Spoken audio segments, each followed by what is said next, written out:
Hello and welcome to Linux World. And today's topic is Podman external storage from an NFS server, network file system server, a storage server. In the last video in this series, we talked about using external storage from the host test_vm00 that's hosting the containers. In this video, we'll use a network file system storage coming from a different server. If you want to, which I have already configured, if you want to watch that video on Red Hat Linux NFS storage network file system, watch that video first if you need that. Okay, so let's get started. First thing, we will check what storage is available on our container server. Podman volume. The command is podman volume. We will list ls. And last time we have created this local volume on the system. Okay, this time we can do podman inspect volume 01, and tells us the location, which is on the local server, this warlib container storage. Now this time we will mount a network shared NFS volume. For that, you need to install a package, NFS utility package, which I believe I already have it on this system. Okay. And once you have that, you edit this file id map.conf d.conf, and I didn't set my domain here. Well, that's all you need. Okay, so we have the NFS utils package installed, and the next thing we will do is create a volume. If I go, I have a NFS storage, export it to my network. If I run export, this is my rel 00 physical server. I have a file system exported to the network. Any server can mount it and use it. Export fs-v will show me that I have a directory called NFS share, which is under /home/shoeb, and it's exported to the whole VM network. Okay, and we will use a command podman volume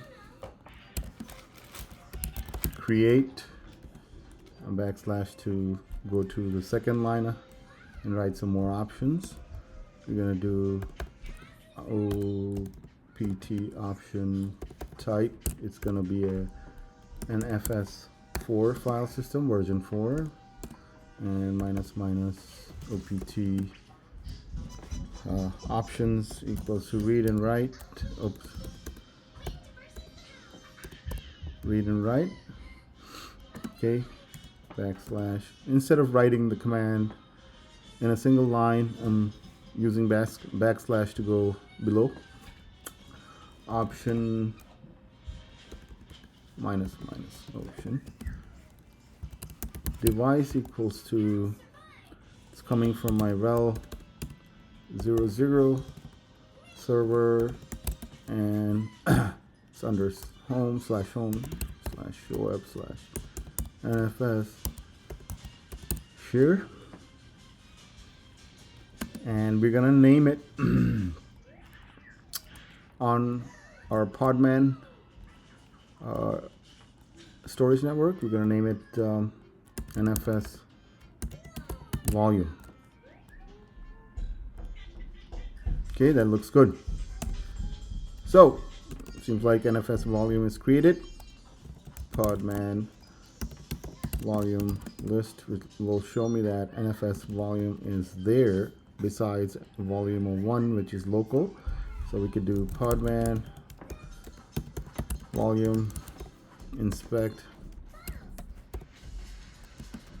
NFS volume. Podman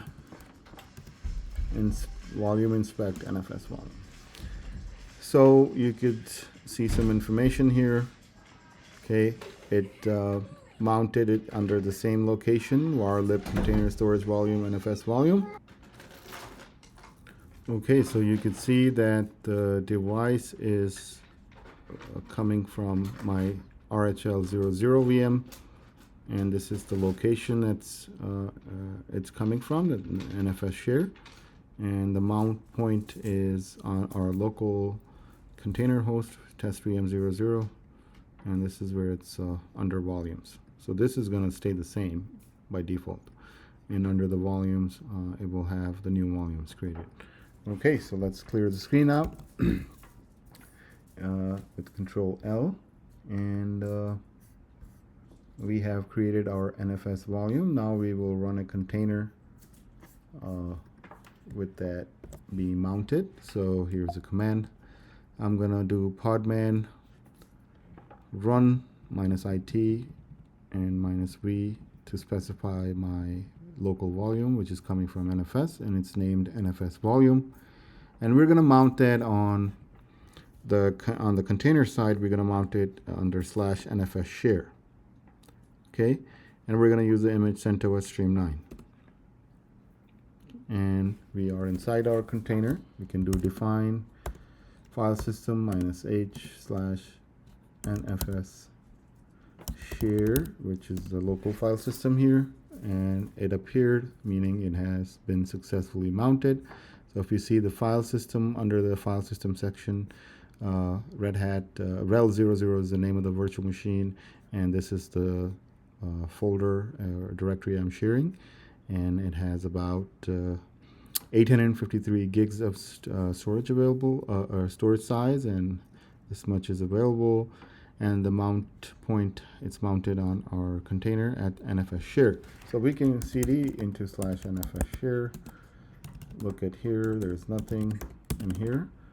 There is a file which was previously created on the rel00 VM. There was a file in there already, so this one inherits that, it gets it. It's a test.txt file, and we're gonna create another file here and let's do echo.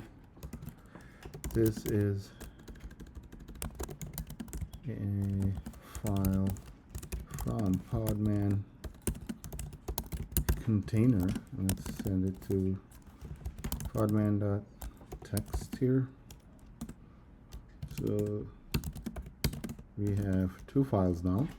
The old one, which we got by mounting it, which was originally there, and we have created a new one. Let's cat podman.txt, and it has our message that we printed in there.